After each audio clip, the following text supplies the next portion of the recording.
Baiklah hadirin sekalian, marilah kita kembali ke slot seterusnya yang itu modeling 2 yang akan disambung oleh ceramah kita. Majlis mempersilakan. Okey, terima kasih Cikgu Prabu. Terima kasih cikgu.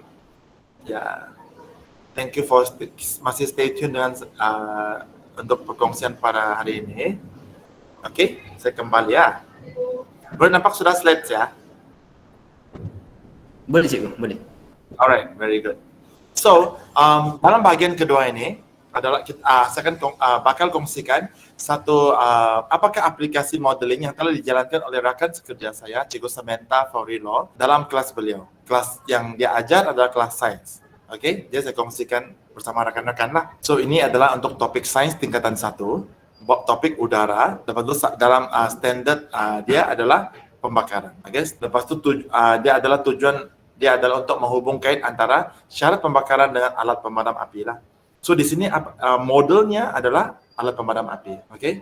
Ini adalah beberapa proses yang telah berlangsung semasa penghasilan model tersebut. Okay? Ini yang menurut Cikgu Samantha, beliau menyatakan bahawa dia beberapa prototipe telah dihasilkan dan akhirnya berjaya untuk memadamkan api. Bukan satu kali buat terus boleh jadi. So dia memerlukan beberapa test, trial and error, sehinggalah hasil akhir murid tersebut berjaya menghasilkan satu model prototipe yang mampu untuk memadamkan api. Okey, kemudiannya ada topik yang seterusnya adalah topik cahaya dan optik, di mana mereka belajar tentang pantulan cahaya. Okey, so pantulan cahaya ini mereka menyelesaikan masalah dalam kehidupan seharian yang berkaitan dengan konsep pantulan cahaya. So seperti biasa, mereka akan menghasilkan periskop, dan periskop ini adalah berlainan saiz, dan saiz itu ditentukan oleh murid sendiri. Seperti mana yang kita tahu bahawa periskop ini bukan semuanya akan berfungsi dengan baik. Sekiranya ada itu cermin dia mungkin salah sudut pun tidak boleh menghasilkan satu periskop yang berfungsi dengan baik. Ataupun dari segi saiz. Jadi apa yang saya boleh katakan di sini, model saintifik yang saya maksudkan itu adalah dengan mempunyai ukuran yang tepat, ataupun dia bersifat ukuran. Okey, memberi ukuran, lepas tu mempunyai figure-figure yang actually penting untuk memastikan bahawa model yang dihasilkan itu adalah berfungsi dengan baik. Okey, ini adalah untuk topik untuk pembersihan dan pembekalan air dari segi sistem pembekalan air lah. So ini adalah contoh air yang di penapisan air. So tentu bukan semua jenis objek ataupun lapisan mampu membersihkan air. Jadi di situ adalah pembelajaran murid di mana mereka akan trial and error. Sama ada bagaimana memastikan satu air yang keruh boleh menjadi jernih. Okay? So itu adalah dia punya outcome lah. Jadi outcome dia adalah satu setelah beberapa kali mencuba, dan akhirnya adalah air yang jernih keluar daripada alat penapis tersebut. Okey? Dan susunan dia juga memainkan peranan. Bukan adakah dia perlu didahului dengan kelikir yang besar ataupun kelikir yang kecil. Adakah kapas perlu didahulukan ataupun letakkan di bahagian hujung. Itu semua adalah satu proses yang kita guru tidak akan tetapkan pada awal sebelum pengajaran berlangsung. Okey? Biarkan murid sendiri mengalaminya. Lepas tu mereka akan reflect sendiri dan memberi penjelasan terhadap semua ciri-ciri yang telah mereka tetapkan. So disitulah inquiry mereka akan diuji, okay? Dan pemahaman mereka juga dapat diuji melalui hasil akhir tersebut, okay? So alright, itu saja perkongsian. So sekarang back to me, back to this question. Jadi rakan-rakan, apakah pandangan anda tentang pembinaan dan penggunaan model di dalam kelas anda? Okay, I hope ada dapat 2 respon lah. Okay, daripada audience kita di sini. Okay, soalan dia berbunyi, apakah pandangan anda setelah saya jelaskan dari tadi awal sampai ke peringkat ini? So rakan-rakan sekarang, what is your opinion right now? Apakah pandangan anda tentang pembinaan dan penggunaan model di dalam kelas anda? So it's a very open up punya question. Rakan-rakan boleh kongsikan apa yang berlangsung sebelum ini ataupun pemahaman cikgu-cikgu terhadap penyampaian sebentar tadi. Okey, kita cuba refleksi dahulu. Apakah amalan yang telah kita jalankan di dalam bilik belajar sebelum ini? Untuk kita sama-sama kira berkongsi pengalaman lah. Okey, sudah tentu guru-guru di sini banyak pakar-pakar yang pernah menghasilkan banyak slot modeling yang berlangsung dalam bilik darjah cikgu. So sudah tentu dia membantu juga rakan-rakan pendengar semua di sini. Okey, ada siapa sudi berkongsi secara lisan kalau boleh?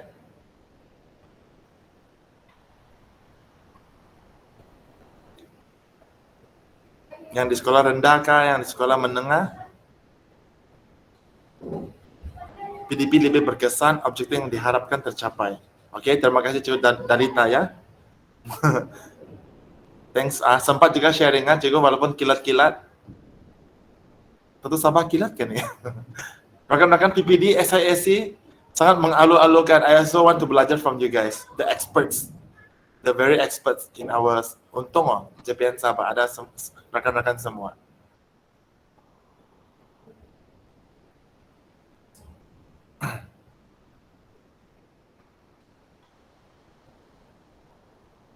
Oh, okay. Thank you. Bagus. Cikgu Hasan?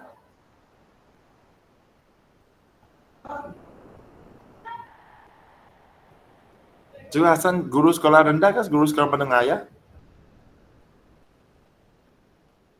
Okey, respon daripada PPD Tuaran. Memudahkan pemahaman murid dan juga pemahaman murid dan pengalaman yang menarik. Okey, thank you. Boleh bagi respon yang view ibu bapak kan ya? Oh, ada ibu bapak yang viewing juga? Tidak juga, saya saya tidak masuk kan, tapi masa PKP ada terlibat dengan PBL kan, penting lah program yang JPN itu kan. Oh, betul. Okay, so di anak saya dia pemalas nih, tidak mau buat apa-apa kan, so gula cikgu dia buat PBL, so saya kata buatlah, and then dia buat. Mula-mula tuh dia tidak mau buat, memang tidak mau buatkan sebab memang tidak paham konsep. Saya pikir dia 3-in-1 model kata, model matematik tentang isi padu. Okay. So, cikgu bagi video and then dia guideline. Lepas itu dia kena tengok lah, dia kena create sendiri model dia, macam mana boleh berdiri itu 3D. So di sana lah cabaran yang saya nampak, macam mana dia study ukur semua kan benda supaya sudut bila dia tarik benang tuh dia cantik Pak. Oh, okay. So dari saya nampak di sana dia bila dia struggle and then dia mulai study something, saya rasa pemahaman dia lebih baik. Selepas itu saya uji dia dengan beberapa penilaian yang saya tengok yang guru bagi itu, saya nampak campit sudah nih. Oh, kalau ini 60 darjah, ini 30 darjah, campit sudah buat prima kan. So itu sangat bagus lah saya nampak lah. Thank you, Cikgu Sylvia. Nah, itu yang sangat ya, nampak impak dia kan. Even ibu bapak di rumah pun boleh nampak. Ya. Di semua peringkat lah kan. Terima kasih. Ya, bagus dan dia berinovasi lah. Bila cikgu dia suruh buat 3D, dia tiba-tiba cakap dia buat pop up kah?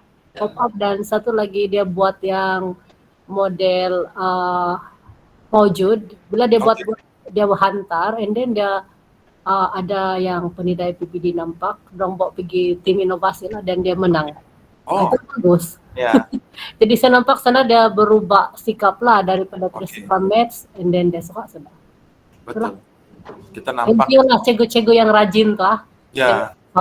Iyalah, banyak tuh cikgu-cikgu rajin di luar sana. Thank you sharing, Cikgu Sylvia. Thank you. Alright. So just now I saw a chat is appear from Cikgu Marhani. Okay, dia bersetuju digunakan untuk mentaksir murid. Okay, because di sekolah rendah murid masih lemah untuk melakar dan melabel. Jadi modeling ini boleh bantu guru untuk melakukan PBD juga. Yes, very good. Betul tuh. Okay. Alright.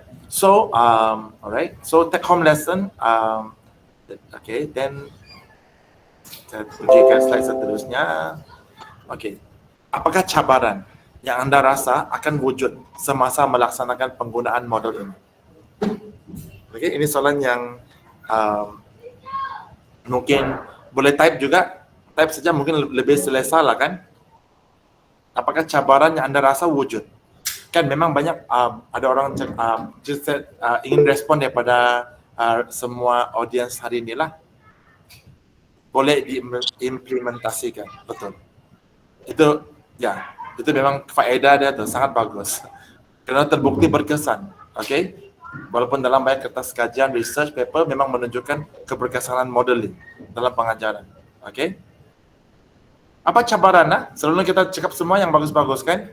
So mungkin apakah cabaran sekiranya guru melaksanakan modeling dalam bilik darjah? Itu soalan pun mantap juga nih. Okay, time consuming, alright. Halo, selamat petang. Boleh respon? Juga Hasan, boleh silakan respon. Tadi sorry, saya punya bateri ngam-ngam habis waktu nama kena panggil. Okay, Soalan yang tadi. So yang first sebelum tu soalan yang tadi tu memang saya guna tu modeling tu untuk tu alat pembakaran api tu kan. So dorang mereka cipta. So sangat menarik lah berbanding baca dalam tu buku teks saja. So memang dia okey. So dari segi cabaran pula masalah dia kalau saya ajar di kelas hujung ni dari segi penyediaan lah bahan tu. Jadi saya terpaksa saya get ready jugalah. Walaupun saya suruh budak bawa sedia tu bahan kan memang dorang jarang lah kecuali beberapa pelajar saya memang yang dorang sedia tu bahan. Thank you. Alright, thank you juga Hasan. Betul, betul. Dari segi pengaplikasian untuk pelajar dalam kelas yang mencabar memang sudah tentu dari segi penyediaan bahan tu. Betul? Okay, jadi saya nampak di komen sana, betul, time consuming, yes, I'm very agree with that. Okay, kemudian we have cabaran dari segi arahan, penyampaian arahan, yes, it's true, betul. Lepas tu dari segi kos penyediaan, yes, takkanlah 1 tahun tu like 10 kali buat modeling, semua guru keluar daripada pocket kan, betul. Itu pun memang one of the things to kita akan alami juga, okay. And then satu juga ubah sesuai ikut kemampuan. Betul. Itu adalah satu cadangan yang cukup baik. Kita ikut kemampuan murid. Murid yang macam kelas yang macam kira lebih terkawal, kita bagi yang challenging sikit. Yang membenarkan mereka berfikir lebih deep.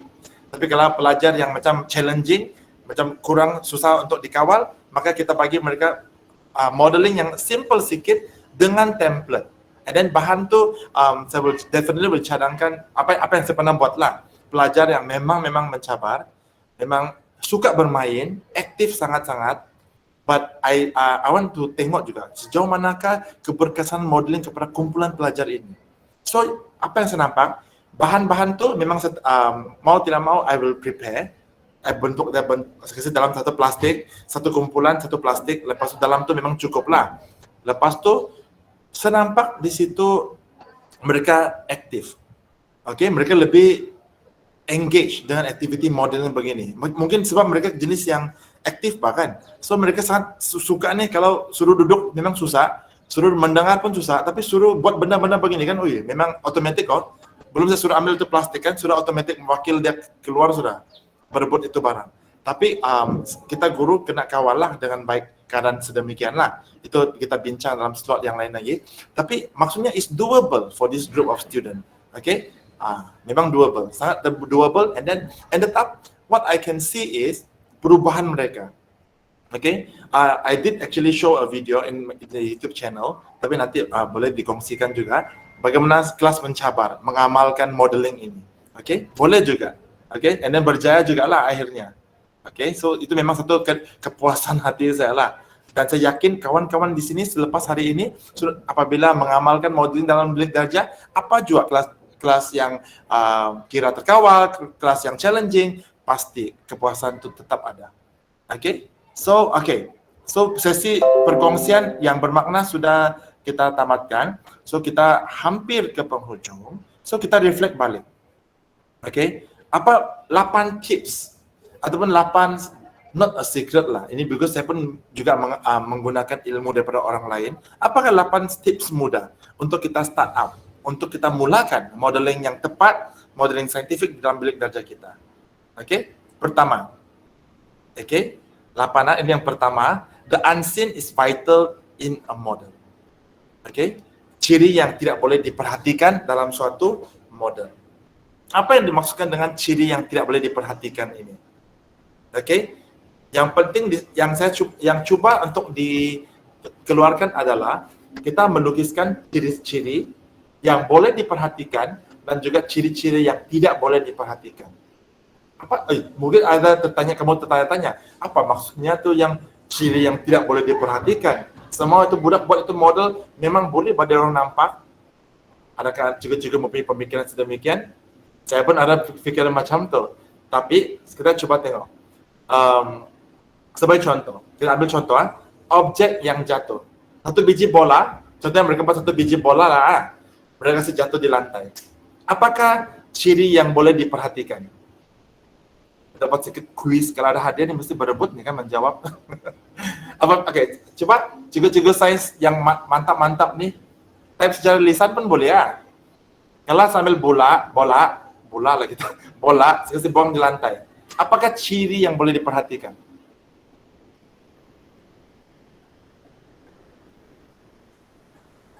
Apa yang mata kita boleh nampak kalau kita buang satu bola ke lantai?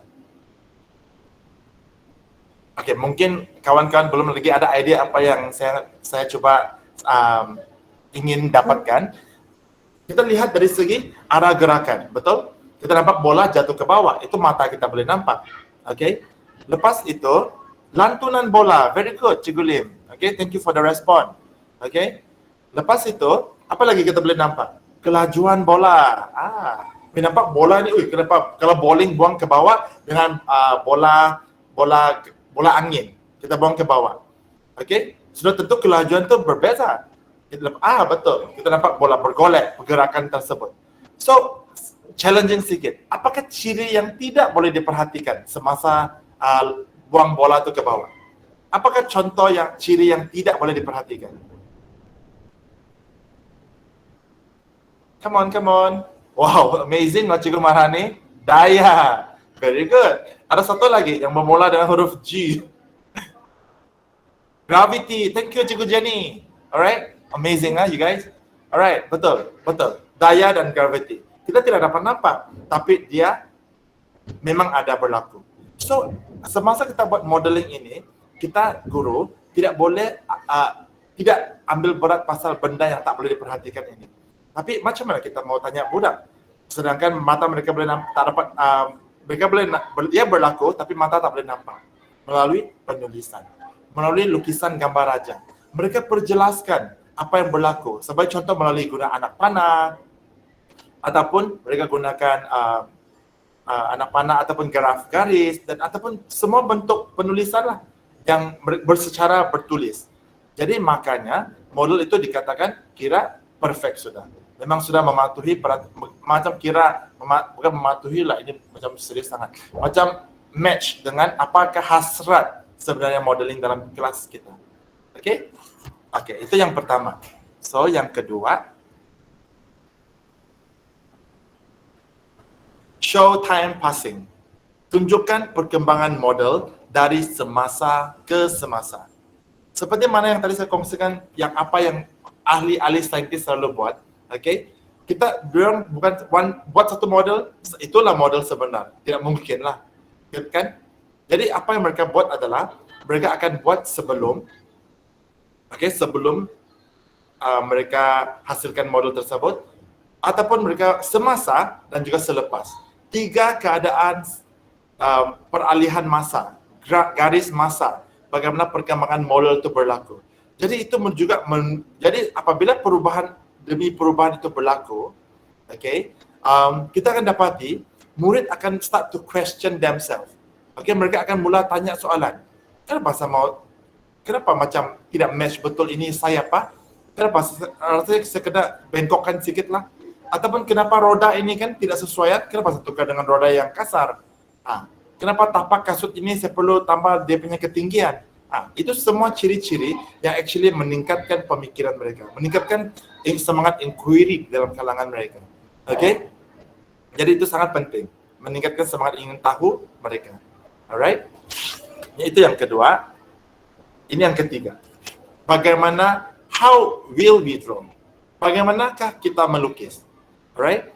So kita melukis, selepas lukisan ataupun lakaran awal sudah terhasil, kita bincangkan setiap kesesuaian pada setiap lakaran tersebut. Okey? Kesesuaian anak panah, ataupun contohnya molekul yang murid lukis. Okey, hari ini kita akan melukis molekul lah, contoh lah, molekul udara, molekul karbon dioksida. Dan mereka pun melukis. Dan daripada situ, kita boleh melihat otomatik sudah penjelasan mereka.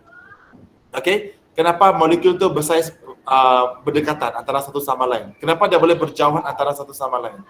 So, bukan itu sahaja, tetapi mereka punya mata macam mikroskop ni, kita cuba train anak-anak murid kita to zoom in. Sekarang kita memang dengan teknologi handphone yang canggih kan, kita snap satu gambar, people will tend to zoom in lagi. Maksudnya mereka akan melihat lagi apakah detail dalam gambar tersebut. Siapa pula yang berdiri di belakang tu, di mana pula gerangan dia ni sedang beradanya. Betul cantik saja tu kafe yang dia sedang duduk tu. Macam mau tengok-tengok mana kedai itu. So, kita amalkan di dalam kelas sains kita. Semasa mereka melukis, contohnya daun dalam paparan ini, mereka zoom in apakah jenis daun secara detail. Susunan dia bagaimana. Dan apakah corak dia. So, kesemua detail-detail dalam lukisan ini akan memberikan mereka satu semangat ingin tahu. Memberikan satu perincian dalam mereka menganalisis sesuatu grafik ataupun suatu pemerhatian mereka. Okay, so yang keempat. Okay, ini yang saya rasa cukup, memang saya ada pengalaman buat begini juga. Sebagai contoh, kita sediakan simple template. Okay, kerana kadang-kadang kita guru kan, kita macam like, macam kita kadang rasa, budak saya boleh tu dia orang lukis tu. Okay, senang saja pada tugasan saya pagi ini, kenapa mereka tak boleh buat tak? Okay, sebenarnya kita sebagai guru, kita tengok latar belakang, macam tadi lah, cikgu ada kongsikan pasal kita lihat background of our student. Kalau ada student yang mahir, okey lah kan. Tapi kalau student tu macam kurang mahir, kita sediakan template. Sebagai contoh, kita nak mereka lukis tentang sistem peredaran darah manusia. So kita pun sediakan satu template badan manusia yang seperti dalam tertera di paparan inilah. So lepas mereka lukis macam itu, dan lebih mudah mereka membuat lukisan tambahan di dalam template tersebut. Itu secara detail lah. Okay, so ini pun saya dapati sangat membantu. Okay, yang seterusnya, keep track of activity. Maksudnya setiap perkembangan idea tersebut patut direkodkan. Inilah yang serasa slot sebelum ini, Cikgu Alice sekali memang pakar dalam menghasilkan science notebook yang berkualiti dan pakar dalam menghasilkan science notebook yang berimpak tinggi dan bermakna. So kalau ada apa-apa meminta belajar pasal science notebook, kalau sudah miss the show, don't forget tengok balik itu rancangan science notebook. Kerana dalam inquiry, setiap perincian harus didetailkan. Lepas tu direkodkan untuk supaya mereka boleh melihat perkembangan mereka, perkembangan model yang mereka hasilkan. Okay. Avoid model fatigue. Apa tu? Elakkan murid, cuba teka apa perkataan yang di tengah tu. Avoid model fatigue. Di sini tulis elakkan murid, ada ruangan kosong ni, tolong saya jawab boleh di ruangan chat. Elakkan murid apa dengan modeling? Penat, Cikgu Marhani. Lagi.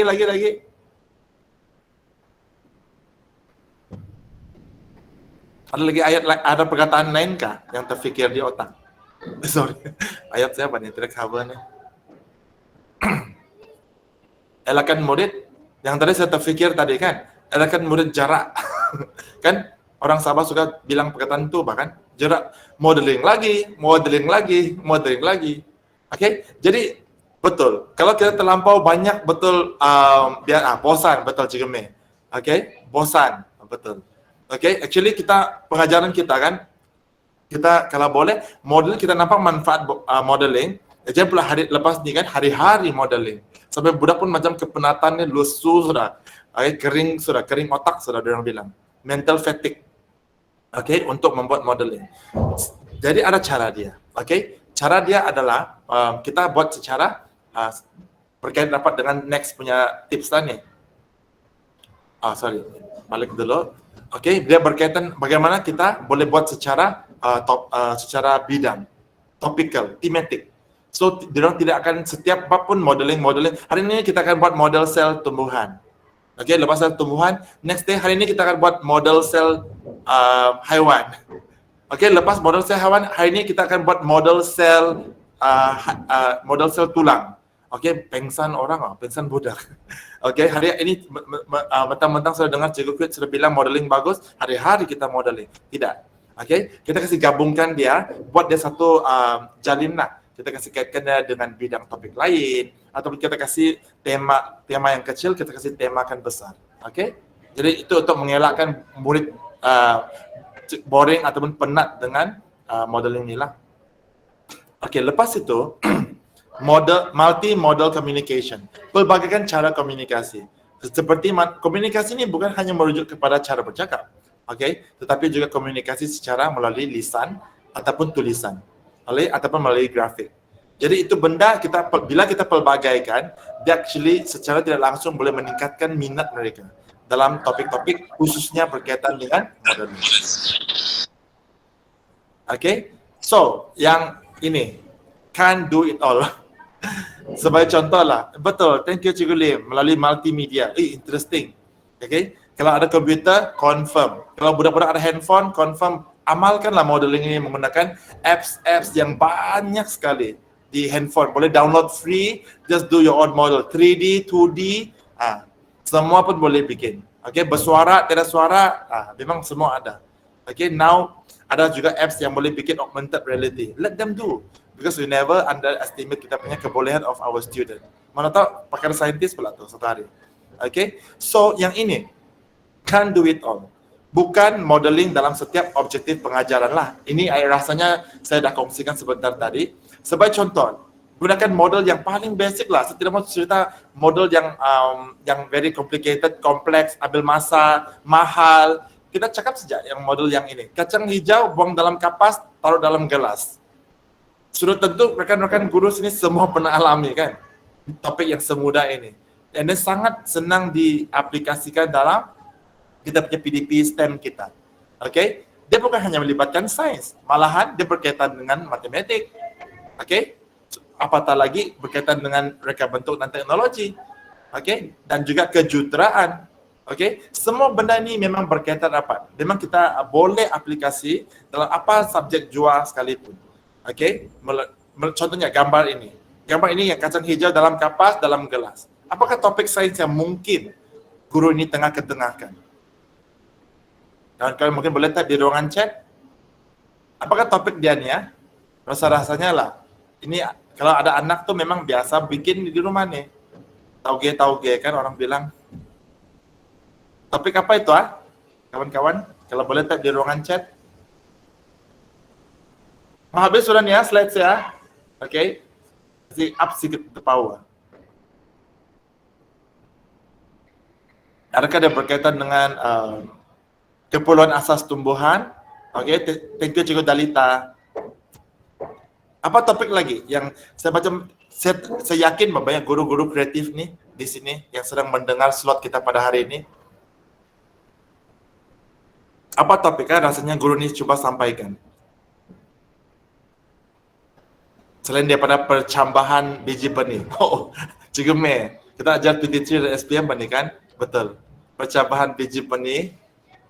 Okey.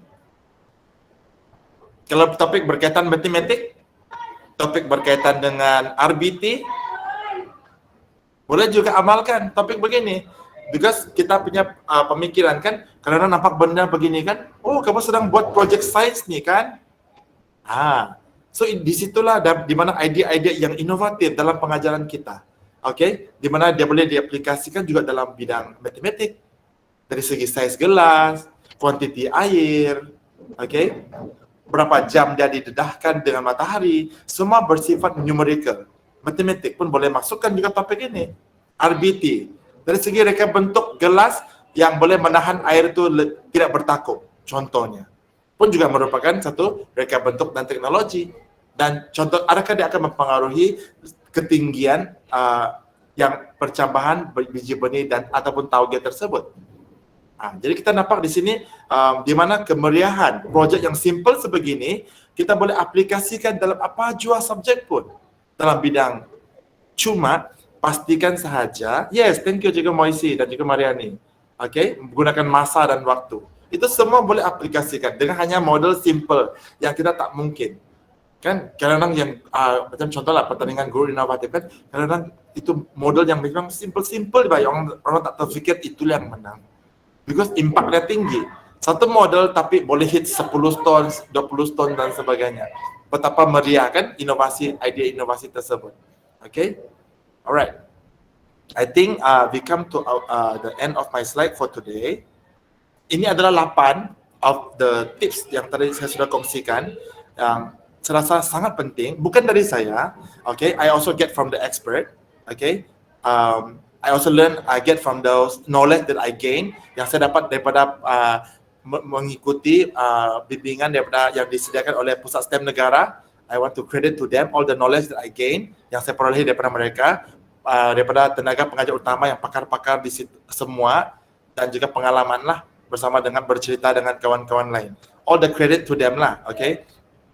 So hari ini saya kongsikan dengan rakan-rakan dan saya harapkan ilmu ini tidak akan berhenti di sini, okay, dan boleh dipaskan lagi kepada rakan-rakan guru di sekolah lain, okay, atau rakan-rakan di sekolah sendirilah, dan juga boleh diamalkan bukan sahaja di sekolah, tetapi juga boleh diamalkan di dalam rumah bersama anak-anak. Of course kita mau anak-anak kita semua tu boleh berfikir secara inquiry, boleh berfikir secara deep learning. Actually boleh automatic, macam Cikgu Sylvia tadi bilang, dia boleh nampak perubahan mereka setelah mengamalkan modeling dalam bilik darjah.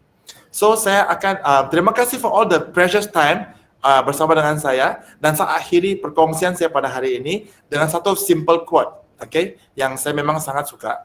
Okay, dia berbunyi begini: I am only one, but I am one. I cannot do everything, but I can do something. And because I cannot do everything, I will not refuse to do the something that I can do. So melalui quote ini bukan dari saya juga, daripada Edward Everett Hale, okay, orang US. Ini bermaksud we can do something. We don't have to do everything, tapi we just do something. It can be a very simple thing, modeling dalam bilik darjah kelas cikgu-cikgu. So sekian dan terima kasih. Sekiranya ada salah dan silap, I very sorry for that. Okay, dan saya harap perkongsian ini berguna kepada rakan-rakan semua. So saya kembali kepada moderator semua. Terima kasih. Baiklah, terima kasih Cikgu Kuih. Demikianlah sesi perkongsian bagi slot STEM Fiesta 2022 yang untuk modeling 1 dan 2 oleh Encik Quick Win Ken sebentar tadi. Terima kasih saya ucapkan atas perkongsian yang sangat baik dan padat. Justru, kita akan terus beralih ke sesi soal jawab. Sekiranya para peserta mempunyai soalan, peserta boleh menaip soalan tersebut di ruangan in-call message. Cikgu Kuih. Ya, saya. Okay, saya sendiri mempunyai beberapa soalan. Okay. Boleh saya bertanya? Boleh, silakan. Sangat mengalu-alukan soalan. Baik Cikgu. Baik, slot cikgu tadi berkenaan dengan modeling, dan saya ingin bertanya bagaimanakah keberkesanan modeling bagi pendidikan, bagi pembelajaran online, sebab kan tahun lepas semua kita online. Yes. Sebab tu saya terfikir soalan ini. Terima kasih. Okay, thank you Cikgu Prabu. Okay, it's a very good question. Okay, because actually for your information, saya baru saja tamat sampai pengajian di pengajian sarjana di Universiti Kebangsaan Malaysia, and surprisingly ini topik memang sangat akrab dengan saya because even my thesis pun saya berkaitan dengan modeling. So actually I'm teaching kimia also, selain daripada sains lah. Saya teaching kimia, and then in my research area saya mengajar kimia untuk topik ikatan kimia. So semasa ikatan kimia kan sudahlah pandemik, matai orang bilang kan, matilah kali ini. Macam mana semua handle buat sampai research kan. So instead of doing that model maujud, okay, yang bulat-bulat tu, yang boleh kita buat bulat-bulat tu kan, what I did is I do it online. Because using technology, kita ada banyak apps yang boleh menghasilkan model menggunakan perisian online. Sebagai contoh for kimia lah, just in case ada guru-guru kimia di sini, we have ada Molview, we ada Chem Draw, something like that lah. Banyak aplikasi yang sebenarnya boleh dihasilkan secara online. Jadi itu cuma jadi apabila murid, jadi maksudnya semasa pandemik mereka tidak boleh berjumpa dalam secara bersemuka, mereka menghasilkan model secara sendiri di rumah. Lepas tu guru-guru boleh pantau model-model visual, model-model maya tersebut. Okey, kerana daripada model maya tersebut kita guru pun boleh melihat juga dia orang punya pemahaman di situ. Memang nampaklah ada juga kesalahan, ada yang tidak sama saiz, ada yang berlainan saiz. Lepas tu dari segi sudut itu model pun boleh salah. Jadi itu semua memang boleh kita guru dapatilah. Kita boleh amalkan di bilik darjah secara visual, secara maya untuk model-model begitu. Ya. Saya harap jawapan saya membantu, Cikgu Prabu. Faham cikgu, faham. Okay. Cikgu, soalan seterusnya tentang pembelajaran online juga. Apa pandangan cikgu terhadap pemahaman ibu bapa atau mungkin adik-beradik murid terhadap modeling? Adakah ia membantu dan bagaimana? Okay. From my tadi punya perkongsian tadi, rasanya rakan-rakan di sini pun boleh dapat nampak impak begitu. Impak modeling dalam pembelajaran anak-anak semua. Okay? Dan kita lihat impak tu bukan hanya di sekolah dan sepatutnya boleh diamalkan because it's doable. Sangat-sangat doable and then the cost is so low the cost di mana ibu bapa free actually. I can say it's not only low cost, it's free sahaja. Contohnya kita buat model menggunakan batu, okay? All those batu, tanah, bricks, okay? All these are free actually, it's around us. So saya memang sangat menggalakkan ibu bapa kita boleh amalkan dia sejak mereka masih kecil lagi. So from that dia orang punya thinking skill will definitely increase and saya yakin dari segi pembelajaran mereka memang sudah tentulah akan meningkat. Kalau diamalkan lebih awal lah. Baik cikgu, faham cikgu. Baiklah, kelihatan tiada soalan daripada para peserta. Baik, kita akan meneruskan sesi kita. Baiklah, seterusnya kita akan meneruskan majlis dengan gimik penyeraan sijil sebagai tanda penghargaan. Sama-sama kita saksikan video penyampaian sijil bagi penceramah kita.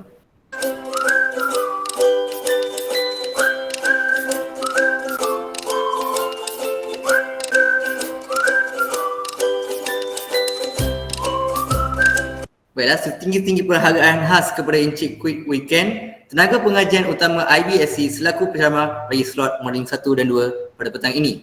Diharap ilmu yang dikongsi akan beri manfaat kepada kita semua. Dengan bahayanya gimik penyerang sijil sebentar tadi, maka berakhirlah slot kita pada hari ini. Sebelum majlis bersurai, para peserta diminta untuk membuka kamera masing-masing bagi sesi fotografi. Sebetul menunggu persediaan para peserta untuk sesi tersebut, diingatkan supaya para peserta tidak lupa untuk mengisi kehadiran menggunakan link yang akan diberikan. QR code akan ditayangkan di hujung program agar peserta live stream dapat mengisi kehadiran. Untuk makluman kehadiran semua, link kehadiran akan dibuka sehingga jam 6 petang hari ini. Baiklah, jadi saya mohon bantuan AJK Technical bersedia untuk mengambil gambar. Dimohon juga untuk penyerta muka kamera. Hai semua. Hai. Thank you Cikgu Kuit. Thank you. I'm very happy jumpa you All the guys. best. Ya, terima kasih. Di bumi ini, pihak kami ingin mengucapkan ribuan terima kasih atas kerjasama serta perhatian yang diberikan oleh para peserta sepanjang program ini. Pihak kami juga ingin memohon maaf sekiranya dapat sebarang kekurangan sepanjang slot ini berlangsung. Sebelum slot ini ditamatkan, saya berharap agar para peserta dapat menyertai slot yang akan datang dengan penuh semangat dan sifat ingin tahu kerana terdapat banyak lagi slot-slot yang merasakan dalam STEM Fiesta 2022 ini. Itu sahaja daripada saya, Prabu Anlagi Tanah Singgam, moderator pada hari ini mengambil kesempatan untuk memohon maaf atas segala kesilapan saya sepanjang program. Diingati semula bagi semua peserta supaya mengisi link kehadiran dan peserta live stream menggunakan QR code yang akan dipaparkan sebentar lagi bagi mengisi kehadiran anda. Sebelum mengakhiri majlis, marilah kita bersama-sama menyaksikan video penutup.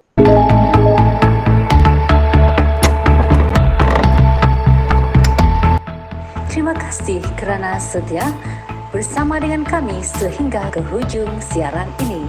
Ingatan mesra, sila isi link kehadiran yang telah dikongsikan melalui ruang chat live siaran ini.